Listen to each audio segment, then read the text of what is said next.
Greetings, fellow lords and ladies. Well, it's November, and you know what that means. That's right. It's time to take a look at another season of Game of Thrones.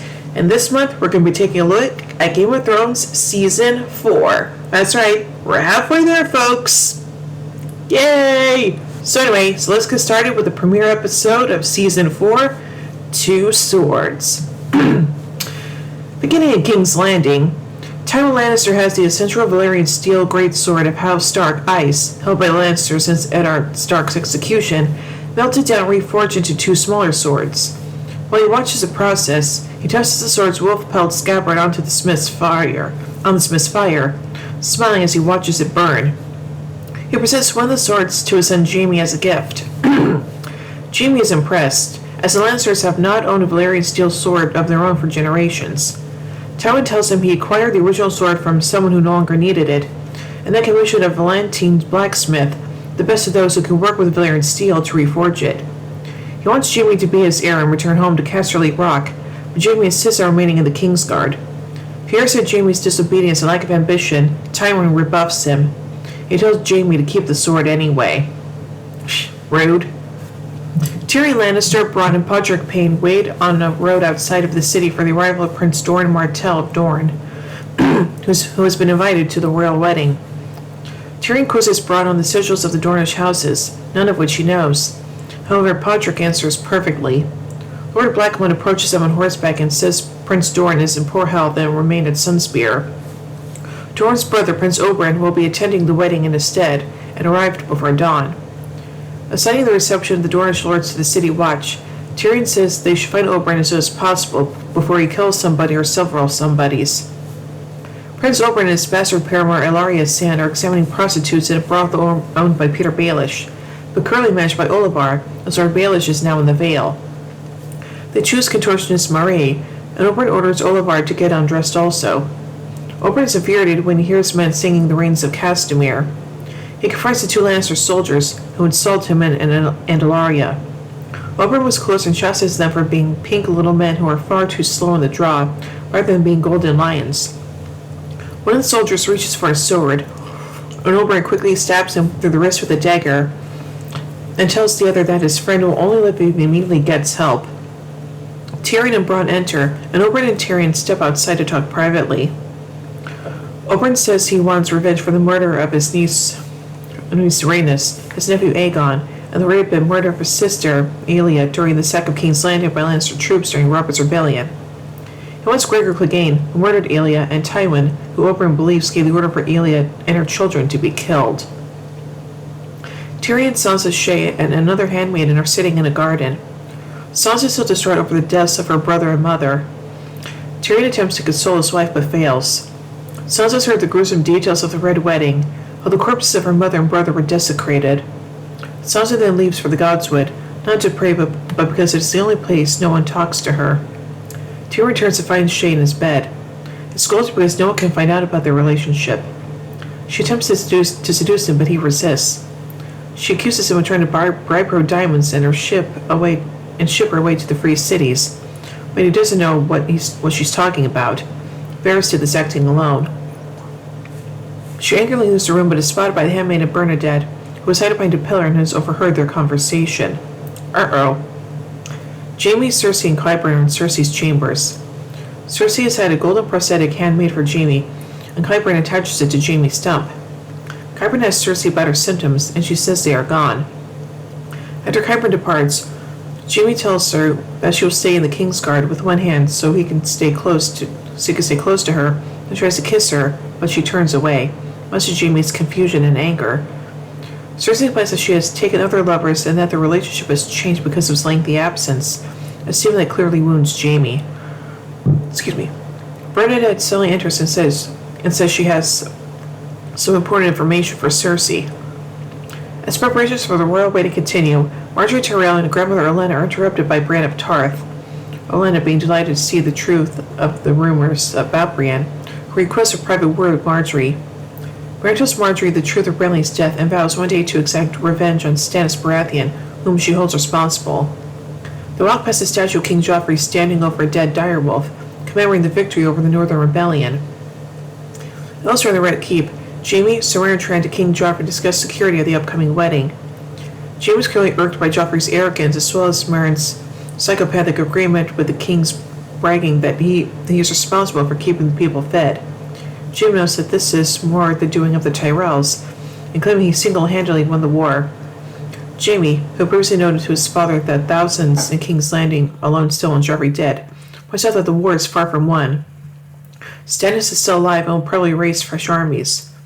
Dismissive of the threat posed by Stannis following the Battle of the Blackwater, Joffrey leaves through the Book of Brothers, which details the history of the Kingsguard and those who served in it. He reads Jaime's brief entry and sneers that Sauron must have forgotten to record all of his uncle's great deeds. He also questions Jaime's ability to serve the Kingsguard with one hand. Jaime defensively quips that using his left hand makes for more of a challenge. As Sansa prays alone in the Godswood, she is watched by Jaime and Brienne. Brienne expects Jaime to uphold his oath to return Catelyn Stark's daughters in return for his freedom. But Jaime counters by pointing out the situation is complicated by Catelyn's death and Sansa's marriage to Tyrion. As Sansa is leaving the Godswood, she is approached by Dantas Hollard, who thanks her for convincing Joffrey to spare his life and gives her what he claims to be his mother's necklace as a token of gratitude. Meanwhile, in the north, Ygritte and Tormund stand outside a stone ravine. Tormund chides her for failing to finish off Jon Snow. Suddenly, their scouts signal that someone is approaching. Styr and a band of Thenns approach them through the ravine. Out of earshot, Tormund comments how much he hates the Thenns. Styr says his party raided a village south of the ravine and gathered meat. He says the meat tastes so much better south of the wall, and chides Tormund for losing their work as well as Jon.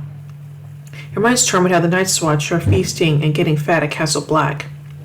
Styr says that Tormund tastes crow meat before he dies, as a human arm roasts over a fire. Ooh.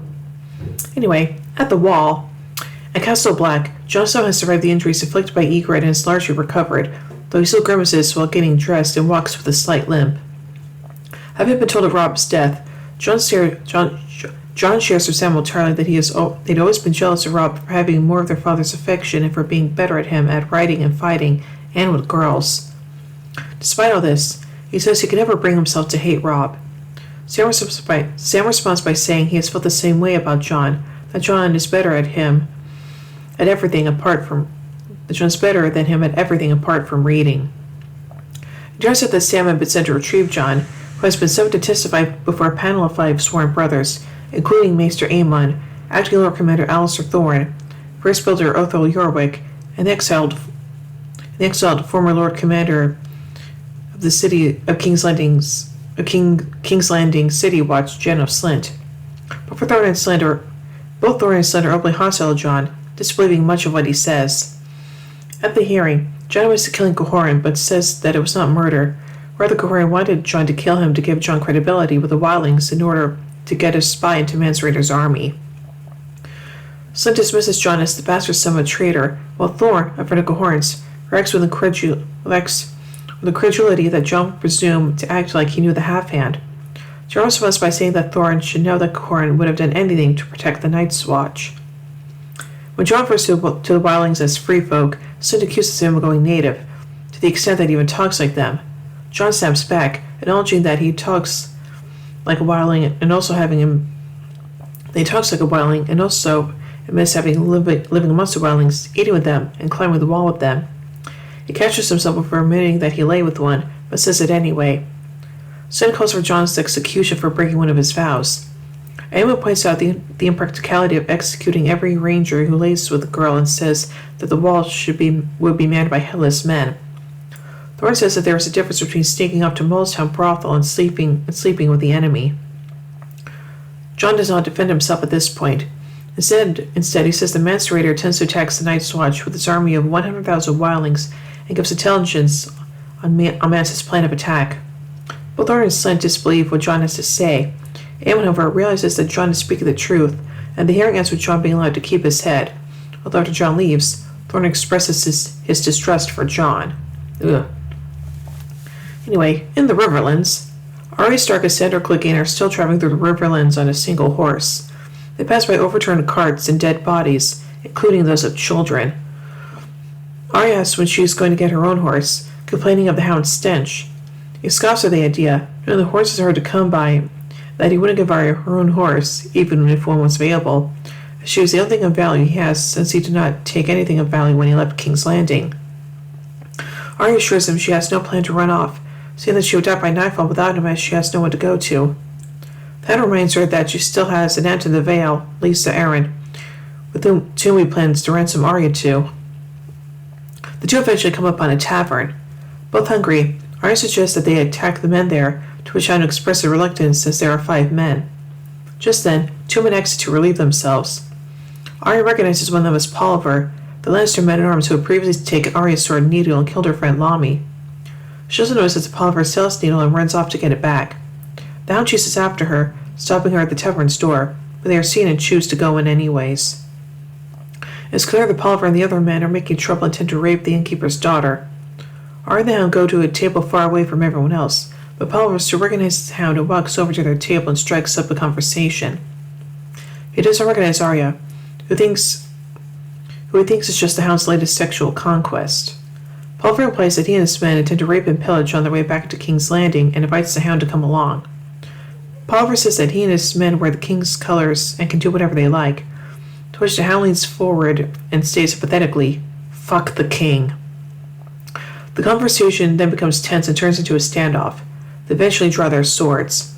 At first, the Hound fights the 5 men alone while Arya stands in the corner.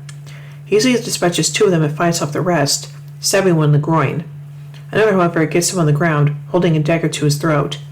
The Hound is able to fight them off, stabbing her peeling head with his own dagger. Arya then joins the fray, smashing a pot over the head of one of the men and stabbing him with his own longsword. She then slashes Polliver's leg from behind, causing him to fall to the ground. Arya takes Needle from Polliver and stands over his prone form. She echoes what he had said to Lamy just before he killed him, though Polliver still doesn't recognize her and has no idea what she's talking about. Arya then repeats what he said to her when he took Needle. "Fine, little blade. Maybe I'll pick my teeth with it." It's at that point when Polliver recognizes her and becomes frightened. Arya then kills Polliver the same way he had killed Lamy, by driving Needle slowly into his throat. Arya and the Hound then leave the tavern, taking with them a horse for Arya and a chicken the Hound wanted. Anyway. Finally, in Slaver's Bay, Daenerys Targaryen sits near the sea with her 3 dragons, each one about the size of a small horse. Daenerys strokes Drogon's head, while Rhaegal and Viserion fight over a dead lamb.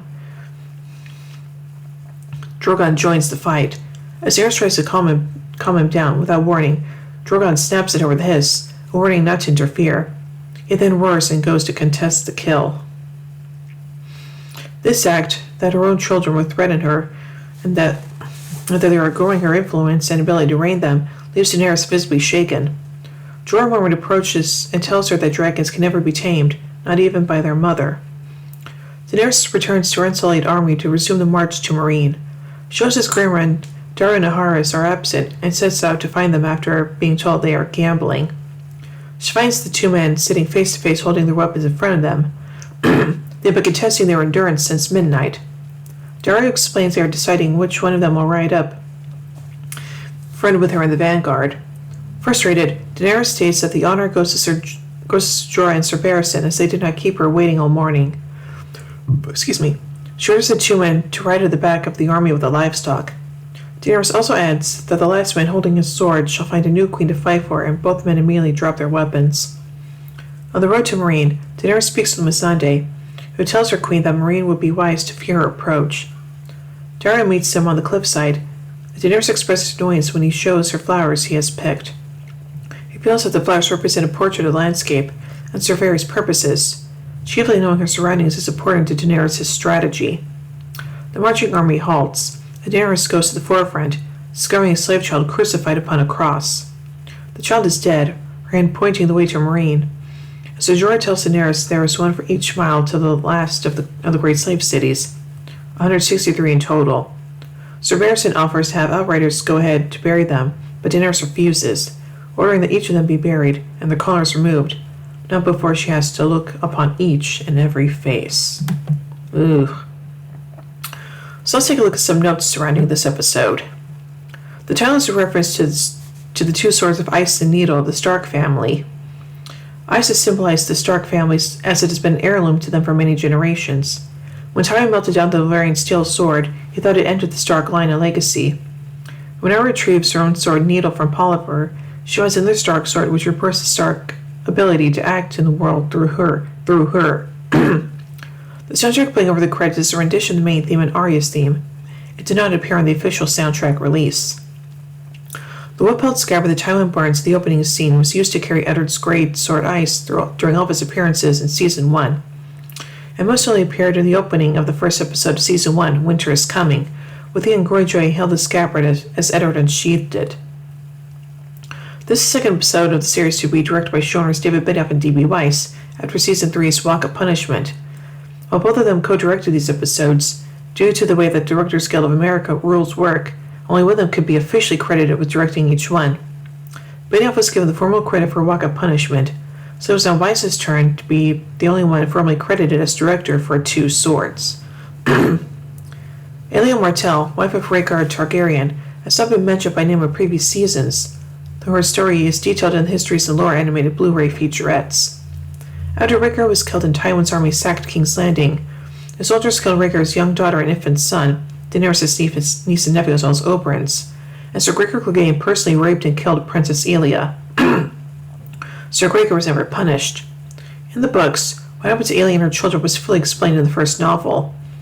In the aftermath of the Red Wedding, corresponding to the small council scene in the Season 3 finale, Tywin was surprised that the phrase killed Catelyn Stark because he wanted her taken alive. Tyrion then brings up that Aelia Martell was also supposed to be taken alive when Tywin's army sacked King's Landing. Aside from the animated featurettes, the TV series itself has only mentioned it in passing on a few occasions. In Season 1's Baelor, when Maester Aemon explained that he was a Targaryen and his outrage that the Lannisters killed his family, even the little children, and then in Season 3's Kissed by Fire, when Thoros remarks that he saw the butchered royal children in the aftermath of the sacking of the city. The Dornish embassy that Tyrion meets when they finally arrive at the city are carrying the banners of 6 different Dornish houses. The left column, front to back, House Dalt, House Manwitty, and House Jourdain. At the right column, from front to back, House Blackmont, House Corgyle, and House Gargalen. Podrick identifies Dalt, Manwitty, and Blackmont in dialogue. The other 3 are known from their sigils in the books. In the novels, the embassy carried the banners of 9 Dornish houses. Apart from these 6, there are also the banner of House Martell, of House Uller, and House Illyrian. In the book version, Oberyn was with the embassy, but in the TV version he wrote ahead of the other envoys, explaining the Martell banner is not present with the others. In Supreme Ullari Sand is the bastard daughter of House Uller, presumably why their banner was not also present. It is unclear why the Illyrians were not present.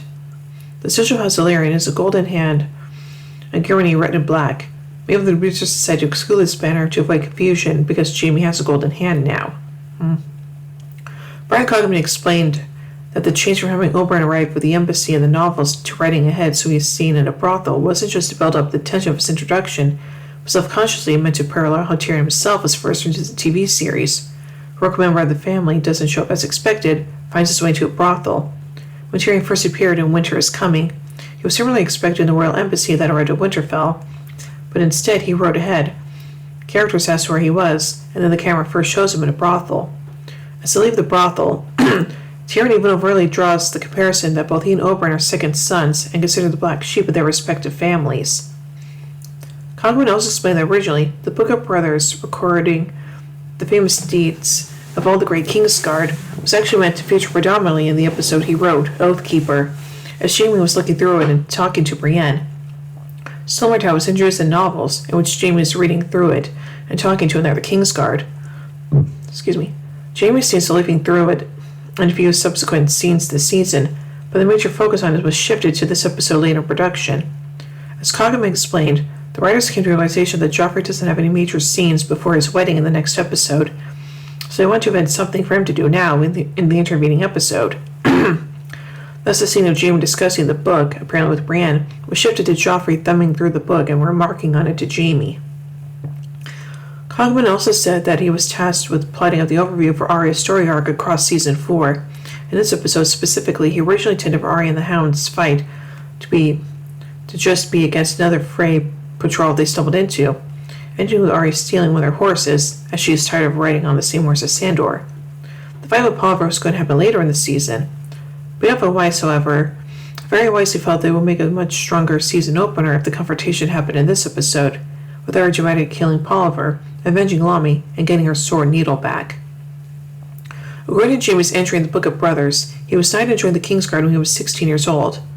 This contradicts what Tyrion said in The Prince of Winterfell, that Jaime was 17 years old when he was knighted. Bronn remarks, "I need a sigil," when Patrick is describing different sigils carried by the Dornish envoys. This is not to the fact in the books, Bronn actually has obtained a sigil of his own by this point in the story. Bronn played a vital role in the Battle of the Blackwater, pulling a large chain across the entrance of the bay to trap Stannis' fleet inside once the wildfire trap was sprung.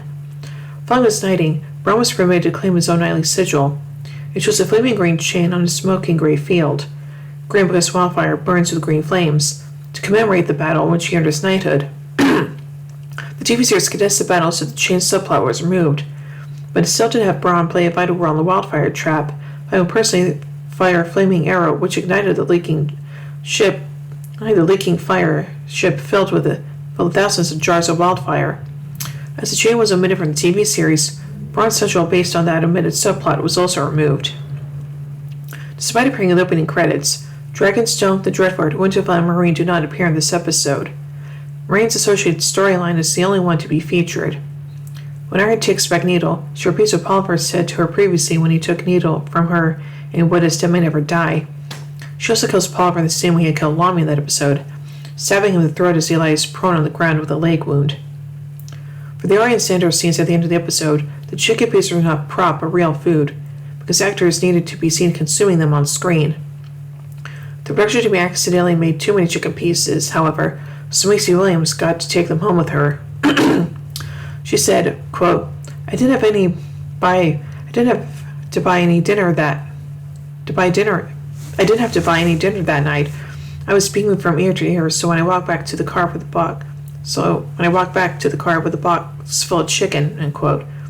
Therefore, in a certain sense, Arya and not Sandor was the only one who truly ended up eating every fucking chicken in the room. The first time this person Greyfield has been mentioned by name as a member of the Kingsguard. In the novels, Person actually died during the Rite of King's Landing, which occurred back in Season 2. No Kingsguard was shown dying on screen in the TV version of the rite, however, and this episode confirms in dialogue that, as a result, Person is still alive in the TV continuity. The second time is Sir Duncan the Tall is mentioned in the show, following Lord Snow. The scene showing ice being melted down and reforged into two new swords was visually inspired by the 1982 Conan the Barbarian film. When Jaime's fitted with his prosthetic golden hand for the first time, actor Nikolai Coster-Waldau ad-libbed the little moment when he sarcastically waves goodbye slightly with a Hybern. It wasn't in the script.